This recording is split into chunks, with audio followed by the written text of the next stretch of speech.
Pendant de nombreuses années, les enfants n'ont pas pu dormir la nuit à cause de la peur. Personne n'osait s'approcher des mers à cause des bêtes géantes qui y vivaient.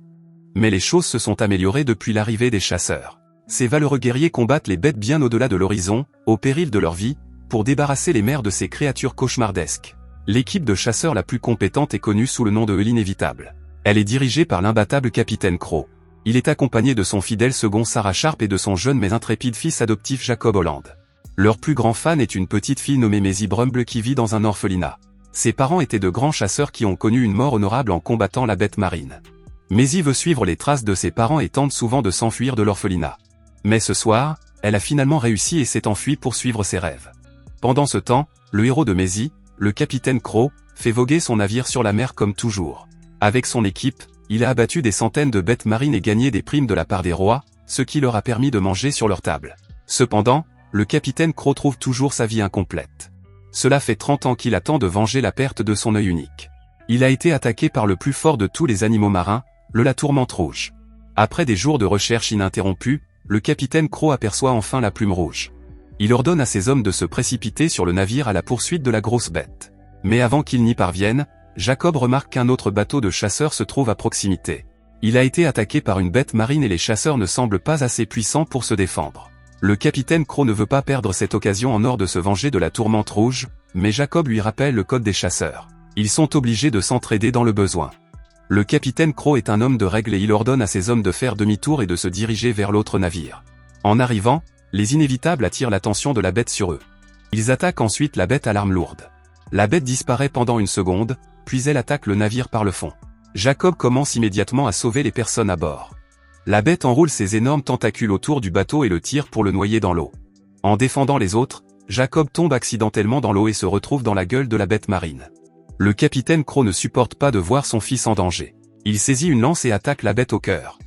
Le capitaine Crow pense que la bête est morte et il commence à couper sa corne pour la présenter à la reine. Soudain, la bête se réveille et entraîne Captain Crow sous l'eau. Il survit miraculeusement et est ramené sur le bateau. Mais le capitaine Crow a vu la mort de très près. Il commence à réfléchir à l'avenir de son équipe. Il appelle Jacob et lui dit qu'après avoir vaincu la tourmente rouge, sa vie sera complète. De plus, il vieillit de jour en jour. Avant de mourir, il veut donc annoncer que Jacob sera le prochain capitaine des Inévitables. Le jour où il a recueilli Jacob dans la mer, il a vu une flamme en lui. Jacob accepte l'honneur et promet de répondre à toutes les attentes de son père. Le lendemain matin, les chasseurs atteignent la ville et sont accueillis par leurs fans. Jacob offre des boissons à tout le monde et s'assoit au bar. Au milieu de la foule, Maisie est là aussi. Elle se présente et avoue son désir de rejoindre les Inévitables. Jacob en rit et lui dit qu'il ne recrute pas d'enfants. Il l'enferme ensuite dans une voiture et la renvoie à l'orphelinat. Ensuite, le capitaine Crow et Jacob vont rencontrer la reine. Celle-ci est ravie d'apprendre qu'il a réussi à combattre la bête marine. Cependant, elle a également entendu dire que les Inévitables ont raté l'occasion de vaincre la tourmente rouge en suivant le code qu'ils s'étaient donné. Elle pense que la décision des chasseurs a mis plus de vies en danger. Aujourd'hui, les membres de la famille royale ne veulent plus financer les chasseurs. Ils ont construit un navire militaire qui sera dirigé par l'amiral Eric Hornagold. Ils vont maintenant vaincre la tourmente rouge. Le capitaine Crow perd son sang-froid en entendant cette stupidité. Ils ont versé du sang dans la mer pendant que les royaux se reposaient dans leur château. Comment la reine peut-elle humilier les chasseurs de la sorte? De plus, le bateau qu'ils construisent n'est pas adapté à la lutte contre les bêtes marines et leurs soldats sont inexpérimentés dans ce domaine également. Jacob tente de gérer la situation et propose l'idée d'une compétition entre les chasseurs et l'armée royale. Celui qui vaincra la plume rouge sera le vainqueur. La reine accepte l'offre et les Inévitables prennent la mer. Jacob remarque soudain un tonneau suspect sur le bateau et le brise.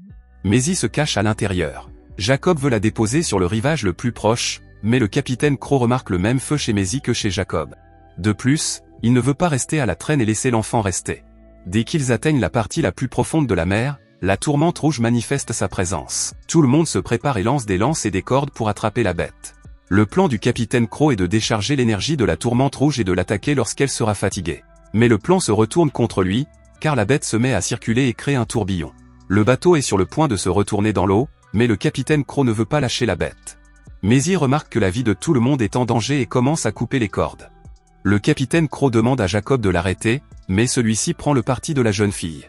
Jacob et Maisie tombent à l'eau et montent dans un canot de sauvetage. Le capitaine rejette la responsabilité de son échec sur Maisie et ordonne à Jacob de l'emmener pour la punir, tout en pointant son fusil sur eux. Tourmente rouge apparaît et avale le bateau de Jacob. Ils sont piégés dans sa bouche et risquent d'être bientôt digérés. Jacob tente une dernière fois de s'échapper et trouve un chemin vers les narines de la tourmente rouge. Lorsqu'elle éternue, Jacob et Maisie sont projetés à l'extérieur. Maisie est suspendue juste devant le visage de la tourmente rouge. Elle est d'abord effrayée, puis elle remarque le calme sur le visage de la bête. Jacob tente d'attaquer la tourmente rouge avec son couteau, mais Maisie l'en empêche. Il essaie à nouveau, mais au lieu de se défendre, la bête s'éloigne. La nuit commence à tomber et Jacob et Maisie se réfugient dans un énorme coquillage. Maisie explique à Jacob que la bête n'avait pas l'intention de leur faire du mal. Elle les a avalés pour les protéger du capitaine Croc qui tenait un fusil. Peut-être que les bêtes de mer n'ont jamais commencé cette guerre. Jacob n'est pas d'accord avec la petite fille et lui rappelle que ses parents ont également été tués par une bête marine. Maisie pense que même si les chasseurs sont considérés comme des héros, ils peuvent toujours se tromper. Jacob ne répond pas et part chercher des provisions. Pendant ce temps, le capitaine Croc n'a toujours pas abandonné et pense que la tourmente rouge a tué Jacob. Sarah l'informe que le bateau est très endommagé et qu'ils doivent s'arrêter sur l'île la plus proche. Mais le capitaine Croc leur ordonne de continuer à naviguer jusqu'à ce qu'ils atteignent l'île interdite de Mukesh. C'est là que vit un puissant sorcier nommé Gwen, dont l'aide peut coûter une énorme fortune. Mais le capitaine Croc est prêt à tout mettre en jeu, y compris les règles des chasseurs, pour éliminer la tourmente rouge. Le lendemain matin, Maisie se réveille plus tôt et découvre qu'une étrange petite créature vole leur nourriture. Elle la suit avec curiosité et admire sa gentillesse. Elle dit à Jacob qu'elle veut garder la créature comme animal de compagnie et l'appeler Blue. Jacob pense que tout ce qui se trouve sur l'île est dangereux et qu'ils doivent rester à l'écart. Il jette Blue et emporte Massy. Il marche accidentellement sur les œufs qui gisent sur le sol et fait éclore un grand nombre de bébés monstres. Soudain, la mère des monstres arrive sur l'île pour récupérer ses bébés. Jacob et Maisie montent sur le bateau et se dirigent vers leur ville natale. Soudain, une énorme bête marine ressemblant à un crabe les attaque. Avant qu'ils ne puissent causer le moindre dommage, la rouge arrive et combat le crabe. Elle le rejette et sauve les deux humains. Jacob est enfin convaincu de l'hypothèse de Maisie. La rouge veut simplement les protéger. Jacob essaie de faire fonctionner le bateau, mais il est très endommagé. Maisie a une idée. Elle utilise le langage des signes pour demander à la tourmente rouge de les aider à atteindre la ville natale. La bête comprend la mission et porte elle-même le bateau. Maisie est vraiment douée pour la communication et apprend rapidement à faire changer la tourmente rouge de direction. Pendant ce temps, les inévitables atteignent l'île de Mukesh. Le capitaine Croc se précipite chez Gwen et lui demande son sort le plus puissant. Il s'agit d'un poison spécial stocké dans une injection. Il peut même tuer la créature la plus puissante de cette terre. Cependant, Croc doit tout donner pour obtenir ce poison. De retour à la mer, Jacob lit les livres écrits sur les chasseurs.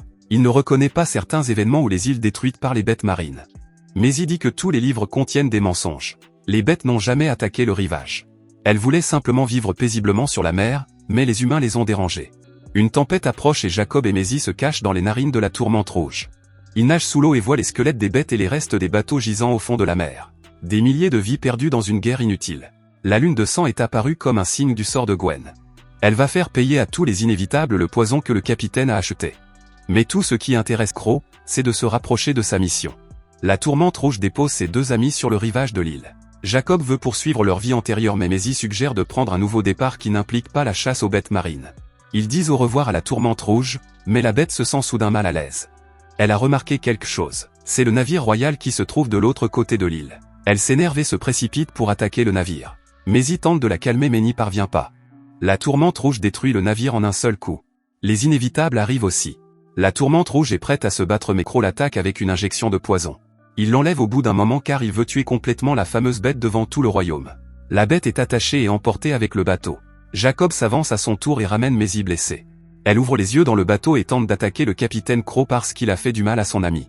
Jacob veut que son père comprenne la situation, mais le vieil homme est trop têtu pour changer ses objectifs. Maisie demande également de l'aide à Sarah, mais celle-ci ne peut pas faire grand-chose, même si elle croit la petite fille.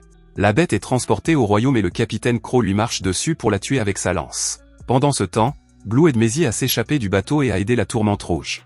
Jacob s'avance également pour arrêter le capitaine Croc, mais celui-ci ne l'écoute pas et annonce que Jacob n'est plus son fils. Avec l'aide de Sarah, Maisie réussit à libérer la tourmente rouge. La bête ne veut qu'attaquer le capitaine Croc mais Maisie l'en empêche. Si cette guerre ne se termine pas ici, elle ne se terminera jamais. Par la suite, Maisie dénonce les membres de la famille royale qui ont trompé le public avec de faux livres d'histoire. Ils l'ont fait uniquement pour gagner de l'argent et se faire une réputation. Après avoir appris toute la vérité, le public exige de lâcher la bête. Même l'armée royale prend le parti de Maisie.